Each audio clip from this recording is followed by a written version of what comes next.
Hello, friends. It's Julie. Today is January 20th, 2025, and Archangel Michael has this very special message he wanted to bring through to you today. Friends, he says that so many of you are just really needing strength. So he wants you to know you're never walking this life alone, your path alone, no matter how hard life feels or how uncertain the road ahead might seem, your angels and spirit team are constantly with you, surrounding you with their love, guidance, and strength.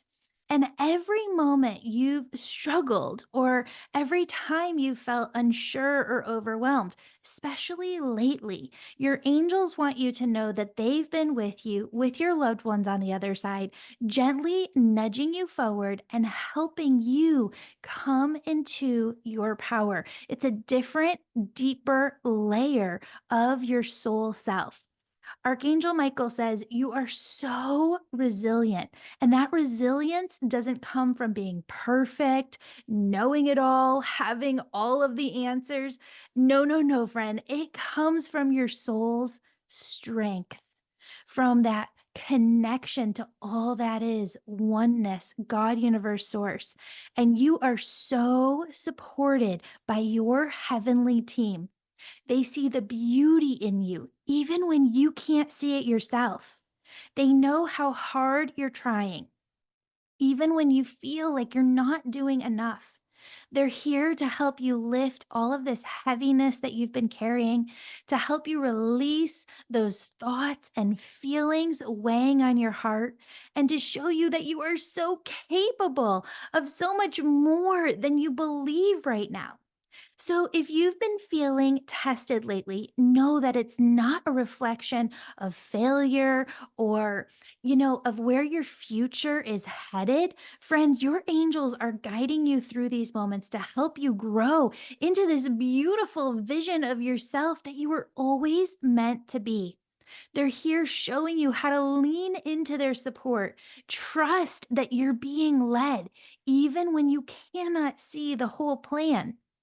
Archangel Michael, in particular, is standing right beside you right in this moment, right now. I promise you, friends.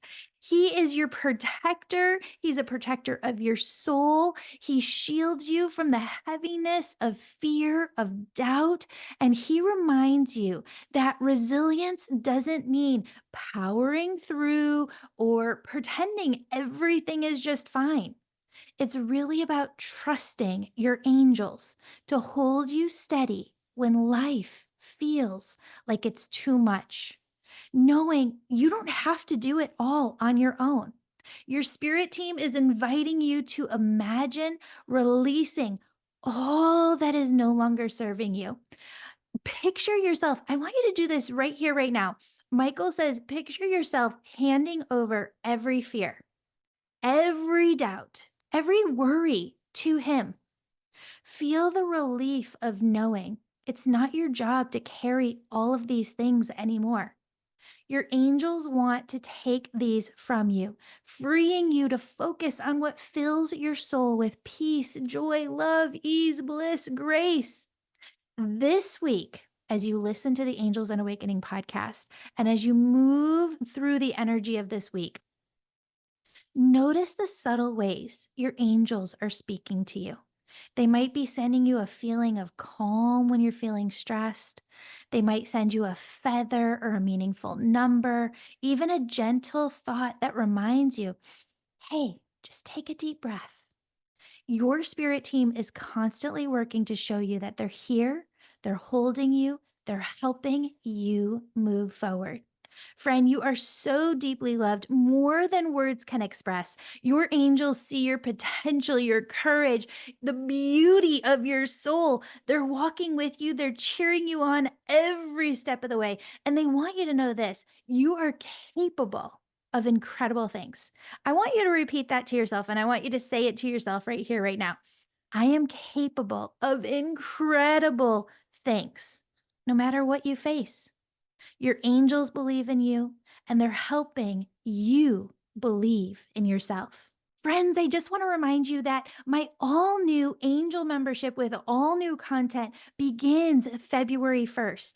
Friends, this angel membership is a sacred community with unparalleled access to me, and it's unlike any other membership out there because really it's a year-long program that gives you tools and skills that you can never unlearn, just like reading or riding a bike. For the rest of your life, you'll know exactly how your angels and loved ones in heaven are working with you so that you never have to second guess yourself again. And you always know which way to turn in life because I've taught you how to access your own personal angels, your soul self, and the divine wisdom within you to help you in every area of your life. That's what you get out of this year when you join our all new angel membership. Friends, if you have a question about this or one of my programs, hop on a call with me. I have personal calls set up in the show notes below. All you have to do is press this little link in the show notes and you can book a personal call with me. I'll walk you through everything, and your angels and I will help you know which program and services is right for you. All right, friends, we have a beautiful episode for you today. It's all about deepening your connections. And really, friends, our angels say that our connections to other people are one of the biggest reasons why we're here. I'm just going to say this too. It's another reason why the angel membership is so special.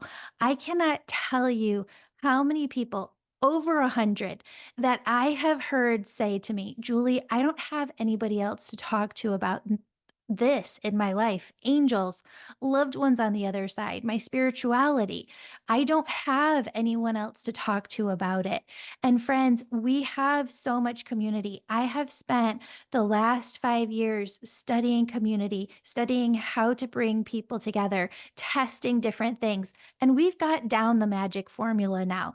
We have a community for you to dive into, all new angel membership starting February 1st. And you are going to get so much out of this year. I hope that if you have any questions, you hop on a call with me so that, yeah, your angels and I can help you figure it out. Now, let's dive into today's episode. Hello, beautiful souls. Welcome back to the Angels and Awakening podcast. I'm your host and author, Julie Jancis. And friends, I read today's guest's book this summer, and we hadn't heard back from him. And so I had to reach out another time and just say, can we please give David on the show? Because I think that the topic that he has researched here and his work is just so desperately needed by this world, especially today. His name is David Robson, and his book is The Laws of Connection: The Scientific Secret of Building a Strong Social Network. And friends, you know, I try and read as many books as I can. I'm listing this within the top 5 that I've read in 2024. So David, I'm so excited to have you here. Thank you. It's completely my pleasure. Thanks for the invitation and the kind introduction. Yeah. What I see, and we don't have to go into what your beliefs are, but what I believe is that, everybody says when you pass away that you don't take anything with you. But I don't believe that that's true. I believe that the love and the connection that we share, heart to heart, soul to soul, is something that we absolutely do take to the other side, which is why I believe your work and your book is just so incredibly important. Thank you. Yeah, I mean, I also think, the connections that we've had with other people, the things we've made them feel, that is our legacy that we leave behind as well. And I think that, even the strangers that we meet, our vague acquaintances, our interactions could be just like really key moments in their lives in ways that we might not even recognize. And so that's why I think it's really important that we do bring out the best in ourselves to make sure that we are making the most of those connections and making them as meaningful and powerful as possible. Yeah. So I want to dig into that, but first I want to ask, tell everybody, what is the scientific research to connection and why is it so needed? Yeah, I mean, it's really difficult to overestimate the importance of connection because it is so powerful. So we can have lots of these, what we call longitudinal studies that follow thousands of participants over decades of their lives. And you can, by studying their lifestyle, you can start to predict what's going to be most important for predicting a long and healthy life. And, there's so many factors that we are already familiar with. So things like exercise, healthy eating, not smoking, not drinking to excess. All of these things are really important. But what really comes out of this research time and time again is that social connection is as important as all of those other lifestyle factors, And when you ask people to list, what's going to bring you a healthy life, like people often do say that social connection is important, but they never estimate just how important it is. They never put it right at the top of that list. And yet, that's what this research really shows us is that it should be our number one priority. Amazing. I think that they have those blue zones around the world. One of Right. those studies was, I forget exactly where it was, but they found that they did drink, and they did do a lot of the other stuff, but that the relationships were so great that they were living longer than other places. Right, People, exactly. I mean, that's yeah, very common actually. So yeah, I visited one of the blue zones in Sardinia, the yeah, island off of Italy. And yeah, they do drink. I wouldn't say excessively, but definitely yeah, like wine is part of their diet. And they obviously they've lived quite kind of active lives. A lot of them are farmers, but the one thing that really does seem to define them is social connection, and especially social connection in old age. These people are very connected to their communities. They're very well respected. They have active roles within their communities, and so I do think that is a really key ingredient to their longevity in those yeah. regions. So I think one thing that happens as you're a married person, is you learn how to become a more healthy communicator. You learn how to become more healthily connected to another person.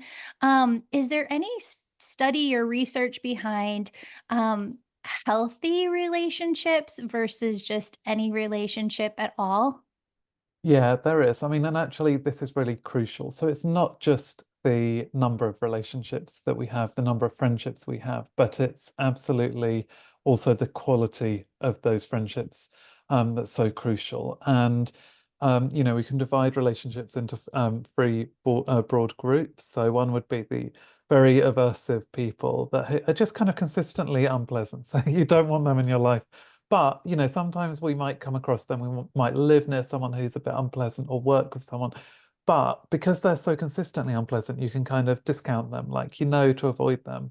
Then you have the purely supportive people, and these are the people we should really cherish. So someone you can always rely on to be positive and empathetic and kind and supportive. But the really fascinating group to me is these kind of what we call ambivalent relationships in the middle. So they're a bit like Jekyll and Hyde characters who can sometimes be nice, sometimes be nasty. Having a conversation with them is this kind of Russian roulette where you just don't know, what they're going to bring to the table in that conversation. They're often nice enough that we can feel quite a strong connection to them and we do really value them, which is why when they are quite nasty, it can really hurt. And so what the research shows is that these people are actually pretty bad for our health still. They're actually worse for us than the purely aversive people because we really struggle with that uncertainty. And so I think this tells us two things. One is, if you realize you do have a lot of these ambivalent relationships in your life, well, you might try to think about ways you can manage those relationships a bit better. So one of the things that I do in my own life is, I don't want to cut those people out of my social network because sometimes I really love them, but I can know to maybe limit how often I see them or to make sure that if I'm already feeling quite stressed, that I don't then kind of incorporate that stress into my day as well. I might make sure that I only see them when I'm already feeling quite robust and resilient. But I think just as fundamentally, it really does remind us, we've got to be consistent in our own behaviors too. So, we can learn how to manage our moods if we do think we're the kind of person who can sometimes, lash out if we're angry or impatient, and we can try to conquer those habits. Or another thing that these ambivalent relationships can do, which I think I've sometimes been guilty of, is just being a bit neglectful. People have come to depend on us, and then because we're busy with something else, we maybe don't reply to their messages quickly enough, forget their birthdays, all of those kinds of things. We can try to conquer those habits as well to make sure that we're always showing people the appreciation that they deserve. Yeah, absolutely. Um, and I feel like that purely supportive role doesn't mean that you don't ever get into disagreements, but that you always feel backed, and maybe it's an unconditional love that you feel from that person, that you might have disagreements but you're going to work through them, and 99.9% of the time it's this beautiful healthy relationship. Yeah, that's exactly it. Like, absolutely, I think disagreement is really fundamental for relationships. Like um, to have a good relationship with someone, we really need to feel that honesty is the kind of founding principle, because this is what the psychological research shows us, is that we want to have what we call a shared reality, where Mhm. we know that we're kind of processing the world in the same way fundamentally. And you can't have that if you're not actually telling the truth to someone. So if someone suspects you're being dishonest, it kind of causes really deep fractures in the sense of shared reality, because they might be hiding loads of stuff that you don't know. So sometimes it's inevitable that we'll disagree, but the best thing we can do when we disagree is to have open, honest, and curious conversations about the source of the disagreement. So really trying to understand the other person without judgment, and work out what we do share in common. Even if we disagree, there's probably underlying principles or values that we can agree on. And so it's really focusing on those. You touched on a lot here that I want to go back to, but you said that we hide ourselves from other people. And I think that as empaths, I think there's a lot of highly sensitive, empathic people who are listening to this right now. Um, they might find themselves in relationships hiding part of themselves, not knowing exactly why they're doing that. But that might be a key indicator to those people that they don't feel completely safe being fully themselves in that relationship. Um, do you think that that's the case? And how would you manage that? Yeah, I think that's a tricky one. So I think you kind of should reflect on why you feel that way. Now, it could be that you haven't given the other person enough opportunity to show that they are worthy of your trust, and that you are able to share yourself completely with them, um, you know, while still remaining safe from criticism or judgment. But I think also you could ask, how maybe it's the complete opposite. Like, maybe this person has proven to you that they don't deserve that trust. And then I think that is one of these cases where you could decide to talk openly about those events. Or you might think about different ways of managing the relationship, like questioning, whether you do want to remain as close to this person as you are if you can't share the whole of yourself. Because, I think ideally we do want to be able to share everything about ourselves with another person. Doesn't mean we always want to spend all of our time with them. And I think highly sensitive people, might need solitude as well. And that is fine. Like, you can like love someone dearly, but you also just want to have some time on your own to recharge. But I think if you find that you're with someone and you're constantly, shielding yourself and pretending to be someone that you're not, then I think you might ask yourself why that is, because um, the connection is not as deep as it can be compared to when you are being totally authentic. For those who might question because they didn't have an upbringing with it, they're not sure if they've found that right relationship with it yet. How do you define that quality relationship, that quality healthy relationship? Yeah, I mean, it's what we're all looking for, right? Um, so I think this comes back to this idea of shared reality. And so I could go into a few more details of that because, I was blown away by this research when I discovered it. It really does tell you quite profoundly what we are looking for in the ideal relationships, whether that's with friends or romantic partners, family, the whole bundle of relationships, really. And what shared reality is, it's the sense that like the other person is just operating in the same way as you. So they are not just viewing the world in the same way as you, but they're processing it in the same way. So they're feeling the same things at the same events. They're thinking the same things at the same time as you. And so we can measure that in lots of different ways. One is by asking people, like how often do you find that you're finishing the other person's sentences, or that you say the same thing at the same time, or that you laugh at the same time as the other person.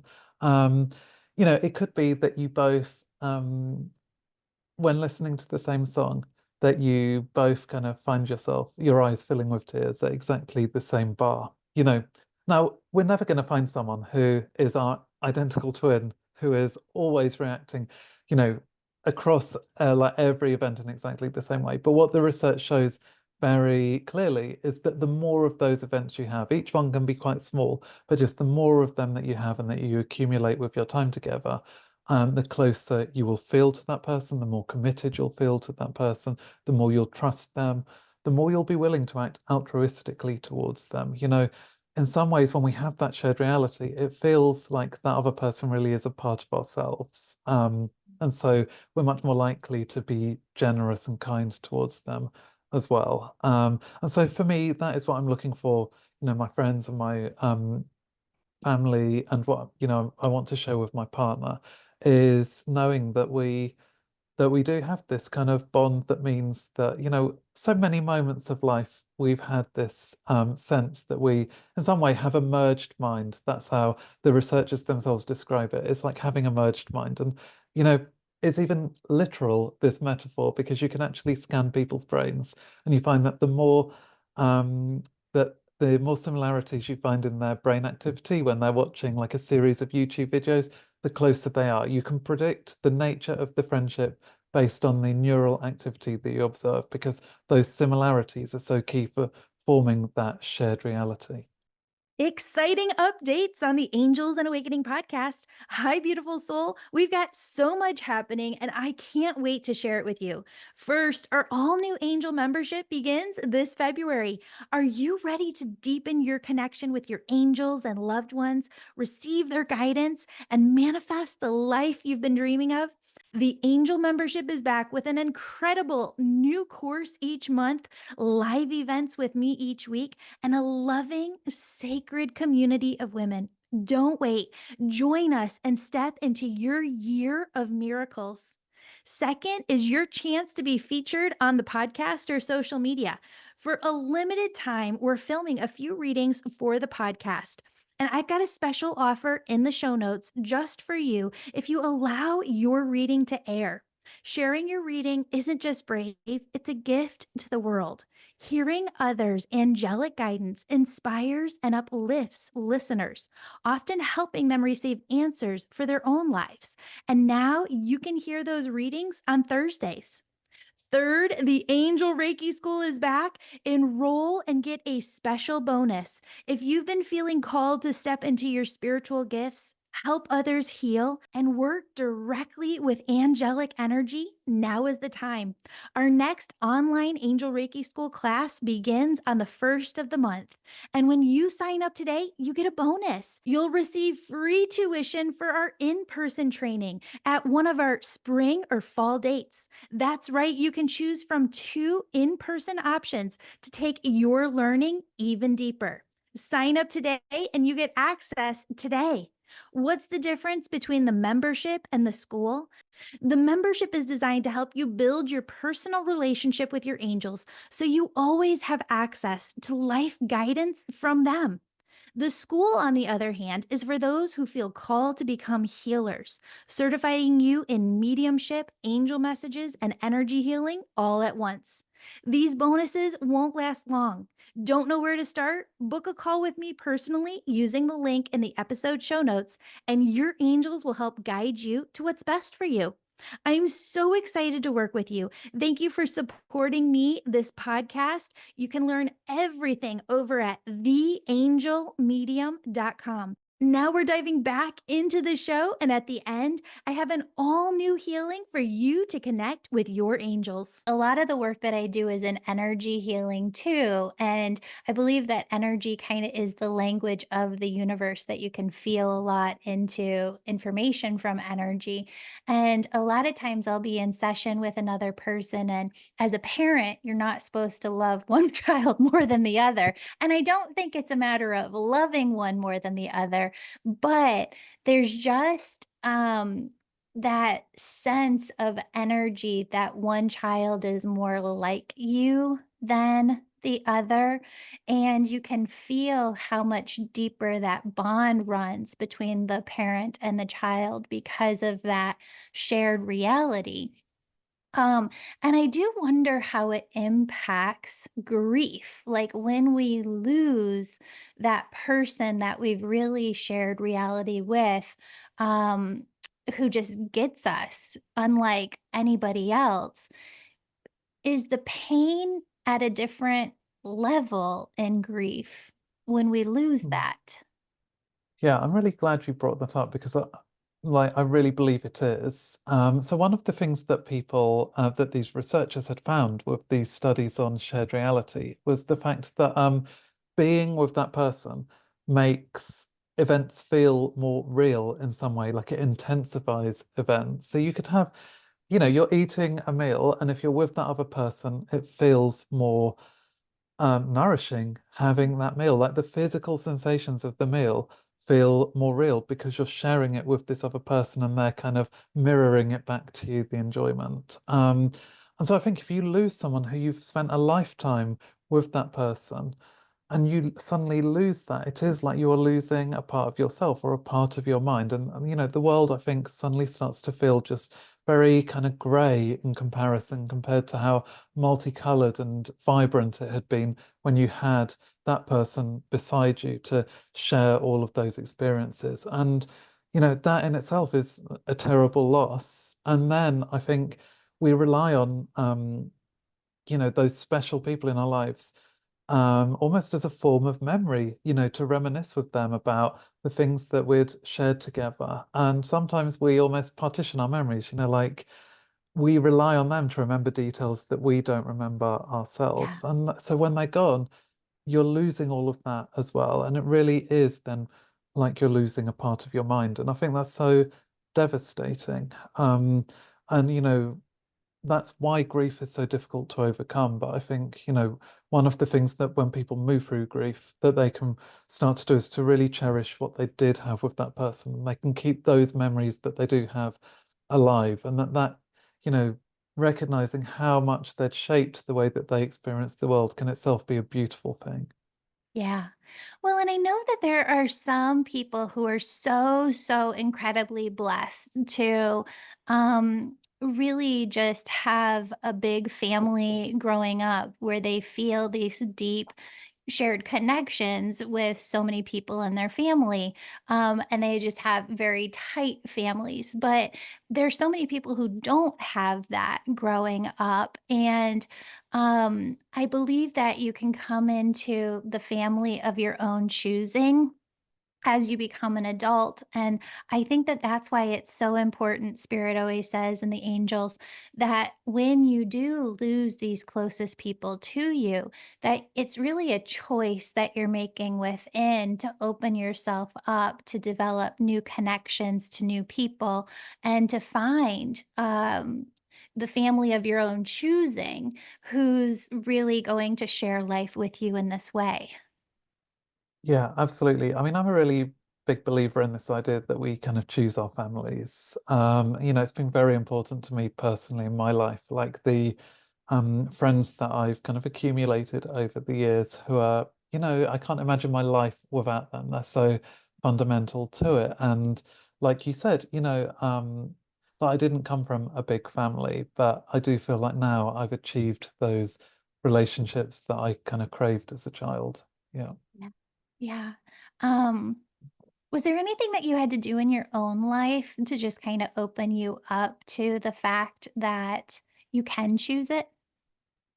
I think there was. So I would say I kind of grew up with quite an anxious attachment style. And so, because of some events in my childhood, I was very scared of losing my friends. And it was, any disagreement, I would think, oh, well, that's it. Like, our friendship is going to be over. And what I really had to learn to trust is that actually, these bonds are resilient and that people are not going to suddenly drop me if I, accidentally say a joke that lands badly, or, if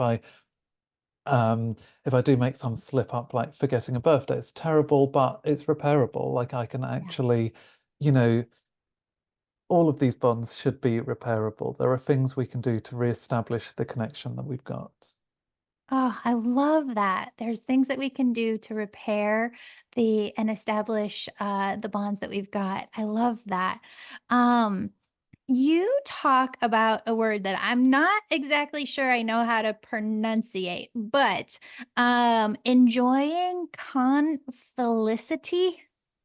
Right. Yeah, you are pronouncing it correctly, or at least how I pronounce it. Yeah, confelicity. And um yeah, I just love this concept so much. So Me too. Explain it to everybody. You got to tell them what this means. right. So in our culture, I think we're quite scared of sharing the things that make us happy and that we're proud of because we don't want to seem kind of boastful or that we're gloating. So, we might have some achievement at work, like we might have won some kind of professional prize or got a promotion, or we might, have just fallen in love and be in this amazing relationship, or we might have been on this lovely holiday, or it could just be the small blessings that we have every day, like we had a personal best at the gym, or just that we, saw something beautiful that made us filled us with joy. But we're kind of scared to share that with other people because we don't want to seem that we're boasting or bragging. We worry that they might be a bit envious or that they'll read it wrongly if they're having a bad day, that it'll seem like we're rubbing their face in that. So we just kind of stay quiet. We hide all of these things. Now, what the research shows, firstly, is that envy is not as common as we imagine it's going to be. And when people do feel envious, they often see they kind of experience it as this benign envy. So, you've had a professional success. Well, they want, to achieve what you've done, but they see it actually as this kind of inspiration, something that they can strive towards as well. It helps to show them that, that is possible. It's not totally out of reach anymore now that they've seen that you can do it. So, we don't have to worry as much about envy as we normally would do. Hiding the success can itself seem a little bit insulting, actually, like hiding something that we feel happy about. It doesn't feel very honest. It looks as if we're patronizing the other person a little bit, like, maybe it shows we have like quite a low opinion of them if we are assuming that they're going to feel really jealous and envious and resentful of that. So, people would prefer to hear because of all of these reasons. But finally, and most importantly, there's this term that you described, confelicity. And that is just the fact that people sometimes just feel vicarious joy to hear you saying how happy you are. Like they love you enough that when you're happy, it makes them happy.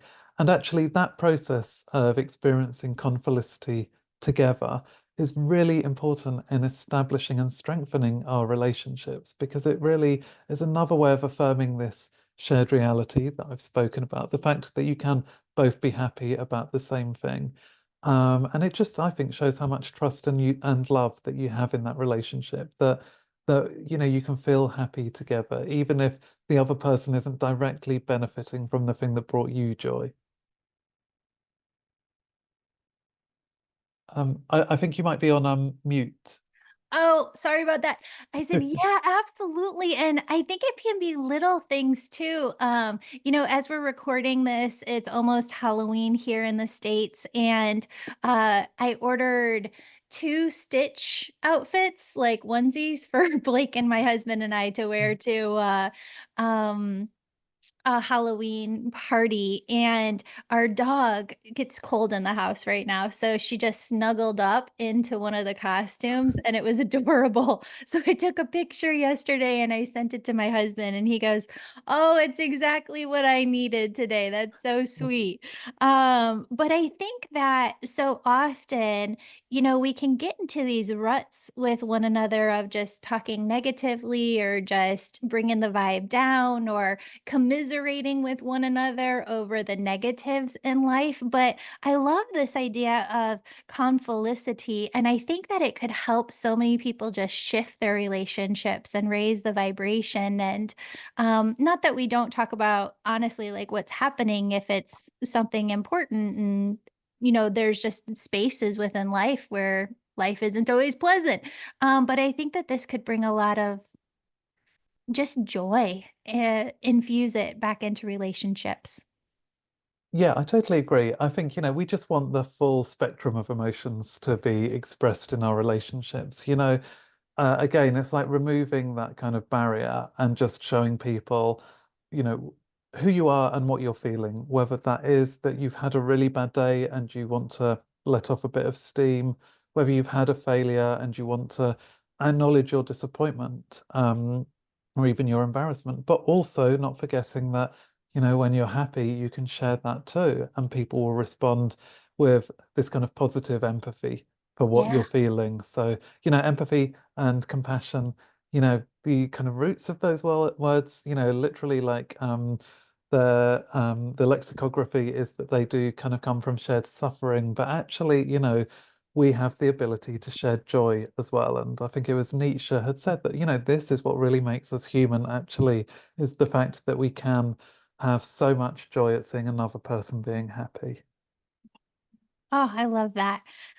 You also talk about expressing appreciation. And I think that this is such a big piece to relationships that maybe we don't do often enough.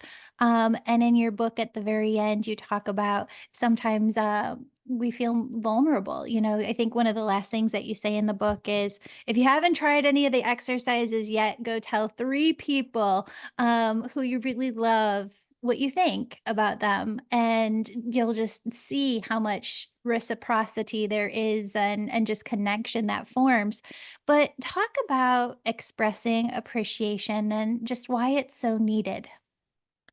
Yeah, I mean, absolutely. I think, if people could do that at the end of this podcast, even, it's just to send a message to three people that they might have not have been in touch with in a while, but just let them know what they mean to you. It's really important. And like you said, we're kind of quite shy and we feel quite vulnerable doing this because we are worried that it won't be reciprocated, and especially with the kind of older acquaintances who you might not have stayed in touch with as much as we like. We might worry that they might have moved on, but the research shows that this is one of these psychological barriers that prevent connection, and it's needless.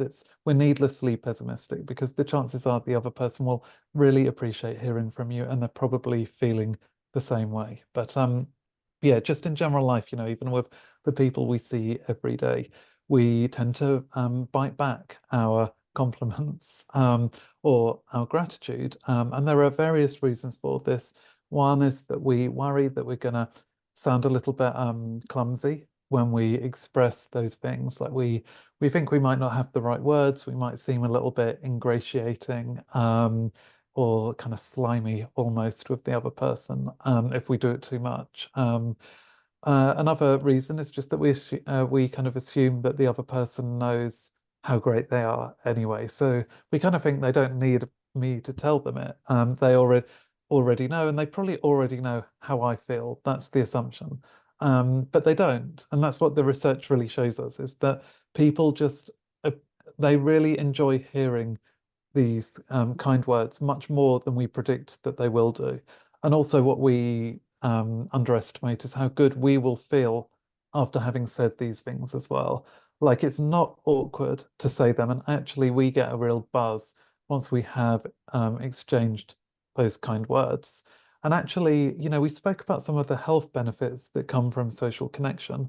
Well, expressing a compliment or gratitude to someone is just a really great way of instantly getting a little bit of that health boost. There was this study that mimicked the Shark Tank TV program, where they paired students up and they had to come up with this product that they would present to a team of judges for a prize. And they were quite nervous about doing this, about expressing their creativity and then doing the public speaking. But what the researchers found is that if they encouraged just one person within each pair to express gratitude to the other person, what they found was that both of them experienced a more muted stress response. So they still felt energized, but they weren't kind of going into that fight or flight kind of feeling of panic that some of the other students were undergoing. So it's just so powerful and so simple. But I think we really do forget this. If we are personally feeling stressed, we might forget to express how much it means to us, the support that we're receiving from other people. But actually expressing that, saying it out loud, will make everyone feel much better. It will actually help you to deal better with the challenges that you're facing. Mm, I love that. Um, One of the other things that you talk about is asking for help.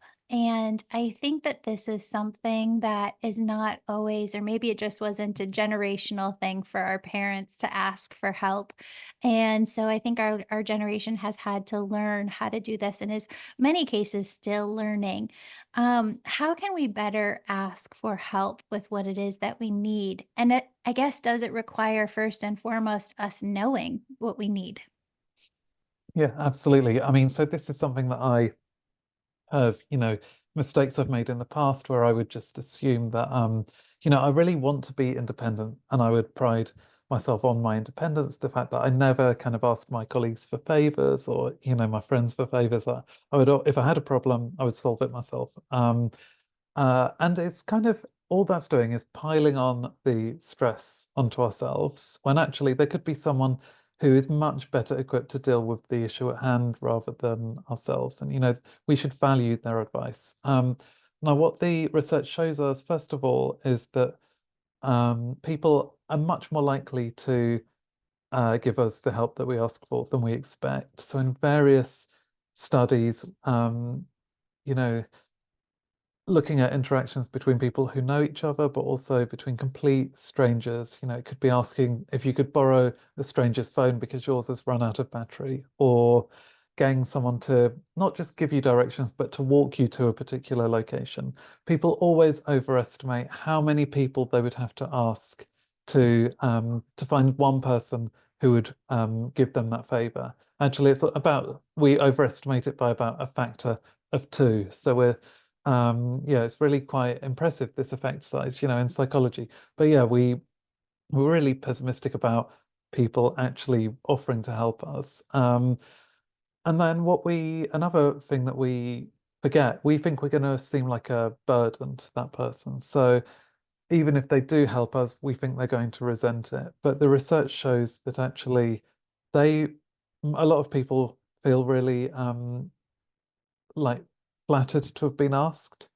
And it can actually help them to like you more because you've shown that little bit of vulnerability and because you've shown the respect to the other person and kind of underlined that you think they are a trustworthy, friendly person who would be willing to do that. It actually either cements the relationship that you do have, or it plants the seed of a friendship that can then grow to be something more. And we see this, it's a phenomenon called the Benjamin Franklin effect, because in his autobiography, he wrote about this exact principle that if he wants to win someone over, he spoke about this kind of enemy in the Pennsylvania General Assembly. He won over this rival by actually asking him for a favor to borrow a book from his private library. But what we see is that this has been replicated in the research time and time again, that asking for help can actually be a really good strategy for building a friendship. Mm. Oh, I love that. Um, Talk about constructive disagreements and also healing bad feelings.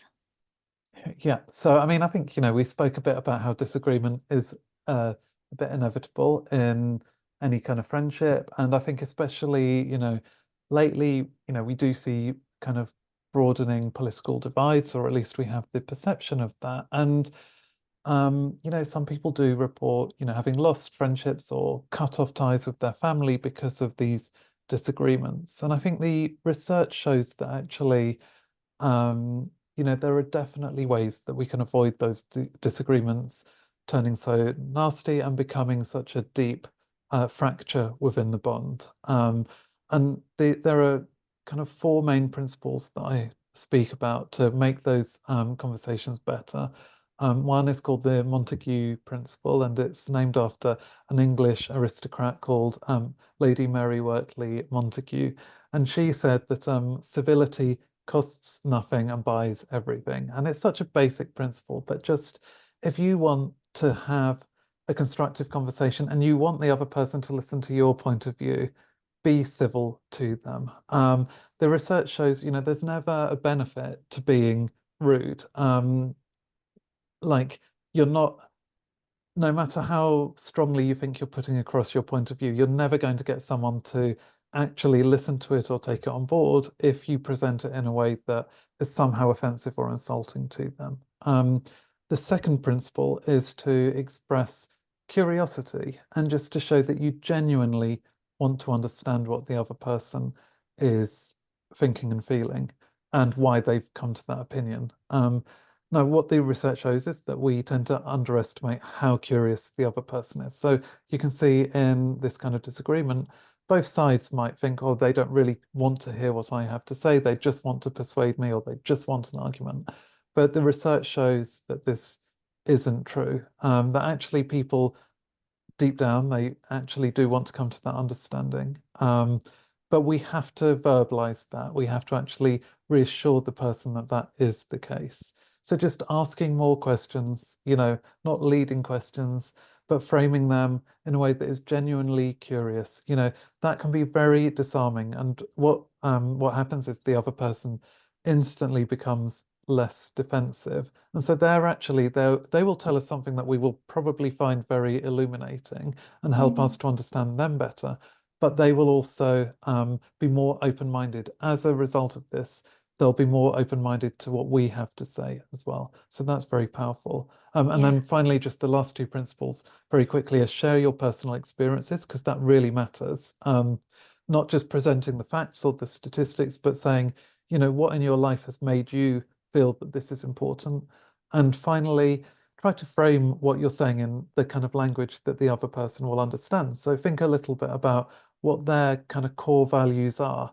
And often problems can be presented in those terms, and they're just much more likely to see your point of view if you show that it doesn't have to be fundamentally opposed to everything they believe in, but actually that you do have this common ground and these that your ideas can, your worldviews can complement each other. They don't have to be in this kind of eternal battle. Yeah. So, I think the question one, where you said just asking a question can disarm them, I think that that's so fascinating. Um, I was wondering if there's any examples that come to your mind, because I think sometimes when people hear examples, they're like, "Oh, it concretes more into their mind, and then they're able to pull it out when they need and use it." Yeah, sure. So, I mean, I'll use an example from Britain because it's probably likely to not provoke such strong reactions. But say, we had this referendum back in 2016 about whether the UK should stay in the European Union or whether it should leave. And it became a very polarized and hurtful topic of conversation. And what you found is that often generations would disagree quite strongly. So my parents voted to leave the European Union. And, I found that very upsetting because for me, a kind of European identity was really fundamental to the way that I viewed myself. All my life I'd been a member of the European Union with the right to be able to live in any European city that I wanted to. And suddenly that was being taken away from me. And so we did disagree quite fundamentally, but I think, you know, I did ask my parents, like, what is it about the European Union that you dislike so much?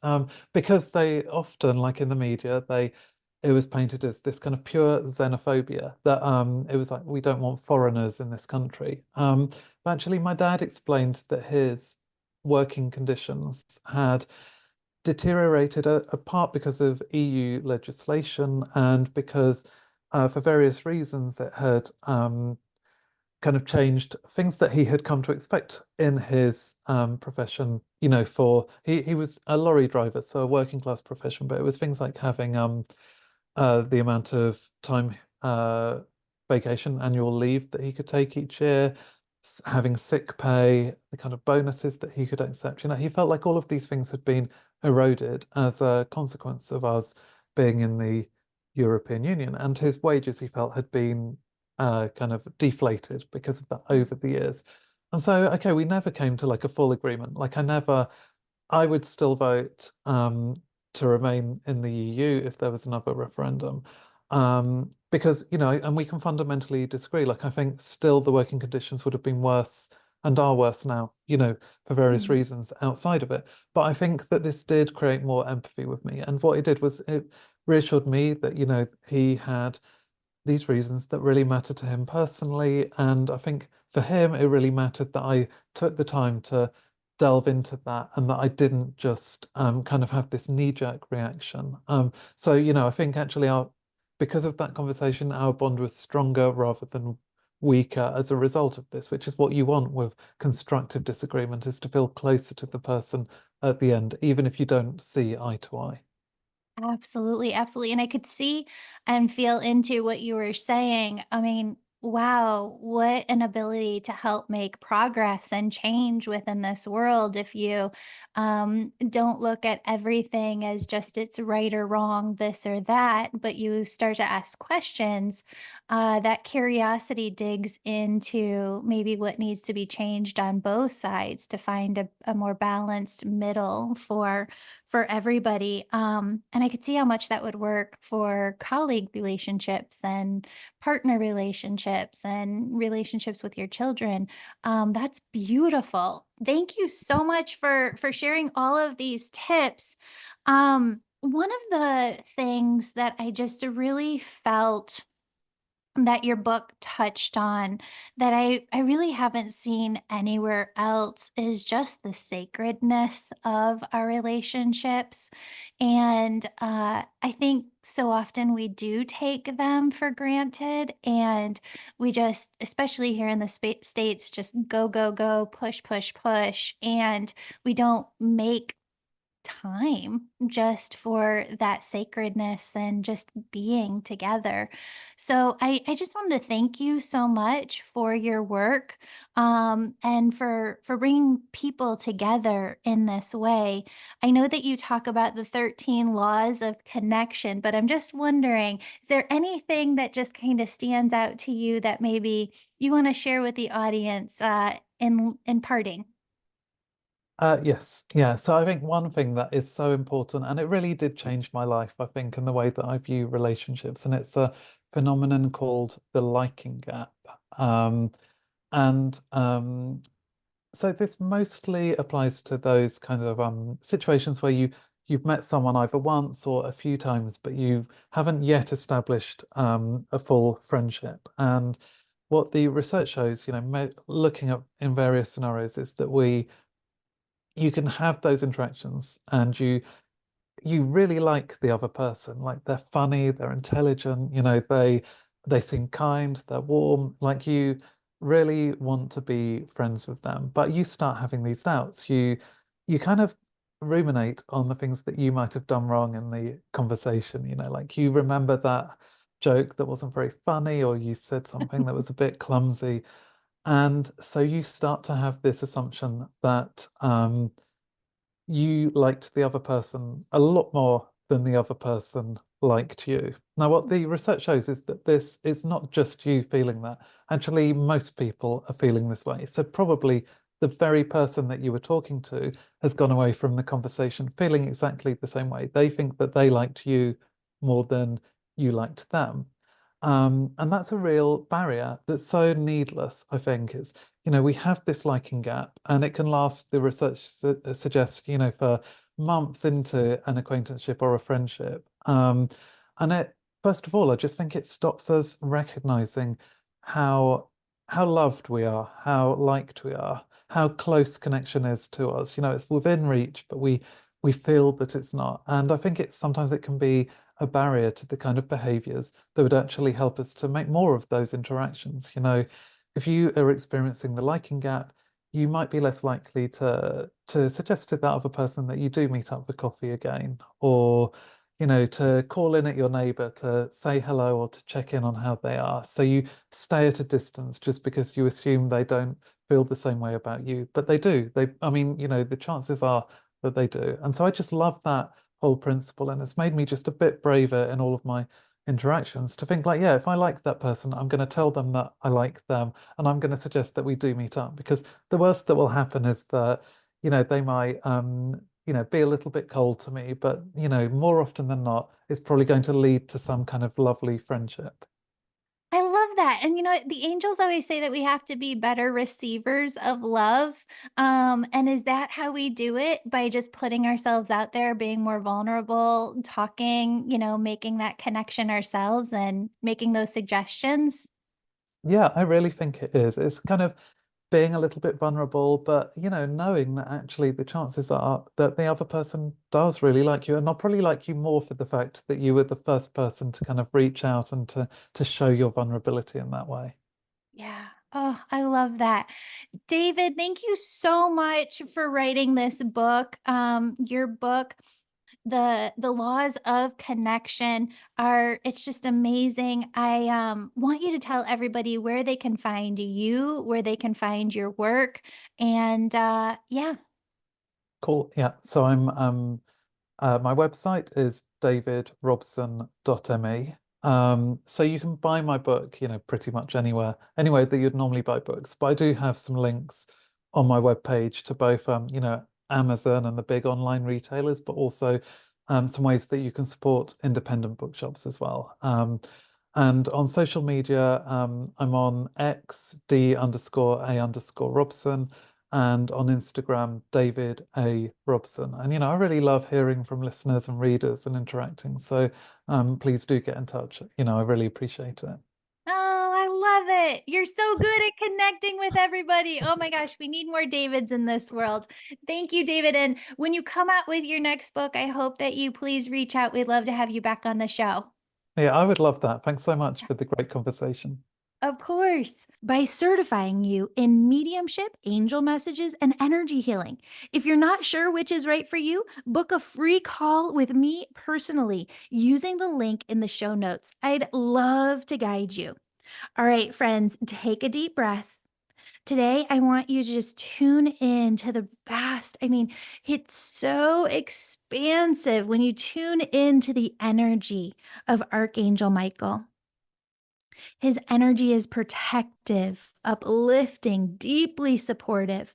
It helps you release what no longer serves you and welcome in. We're really welcoming in. I want you to tune into this energy because Archangel Michael says he's got friendships, connections, new opportunities, and people that are going to help you get to those opportunities that are all coming in this year. And he's so excited for you. So, as you take a deep breath in and out, just feel your entire body settle and relax into the knowing that Archangel Michael is here helping you, giving you this energy of pure strength. Archangel Michael helps you to release in an instant, boom, all of the fear, doubt, any heaviness on your heart. And I want you to tune into Archangel Michael asking you to fill a bag in front of you with all of the things that have really weighed you down over the last 12 months. All of the old worries, the past beliefs, the limiting beliefs, maybe even the past experiences that hurt you that you're still holding on to. I want you to see yourself going into your physical body, scooping all of that up and out, placing it in the bag in front of you. And when you feel like you've just all got it out of your body and into that bag, I want you to hand that bag to Archangel Michael, knowing that he's going to take it with care and transform everything inside into new energies that serve your soul, that serve your highest purpose. And as you hand this bag over to him, I want you to feel this relief of letting go of really what doesn't belong to you. As you do this, Archangel Michael says, you are safe, loved, supported. He says, I am here guiding you, welcoming you into a whole new chapter of your life with new connections, new opportunities, fresh energies, the right people, the right circumstances, all at the right time. Trust that you are ready for what is coming. All you need to do is stay open to the flow of life, to oneness, and allow these blessings to unfold in perfect timing. Now, picture your spirit team gathering around you, all of your angels, guides, loved ones. And I want you to see them working behind the scenes to align you with all of the right people, opportunities, circumstances. Then they have it lined up already at each day to help you this year bring you the right thing at the right time. Feel them surrounding you with support, guiding you to the right connections and friendships that will uplift and inspire you. And now I want you to see Archangel Michael holds out a gift to you. And this gift symbolizes everything that you are calling into your life. Supportive friendships, relationships, opportunities, abundance, joy, fulfillment. And I want you to see yourself accepting this gift, feeling its warmth and meaning as it melds into you and becomes part of you. This is your reminder that you are worthy of these blessings, and they are already making their way to you right here, right now. So take a moment to fill yourself with gratitude. And imagine a gentle ripple of energy moving from your heart, signaling to the world, ooh, that you are ready to welcome new experiences, new connections. This ripple carries your intentions and aligns you with the right people and opportunities, ooh, that match your soul's desires. And as we part today, Archangel Michael leaves you with this message. You are ready. Trust yourself. Trust your angels. Trust the flow of life. Everything meant for you is on its way to you. All you need to do is stay open and believe that the universe is always working in your favor. Now, friends, I want you to take a deep breath in, a deep breath out.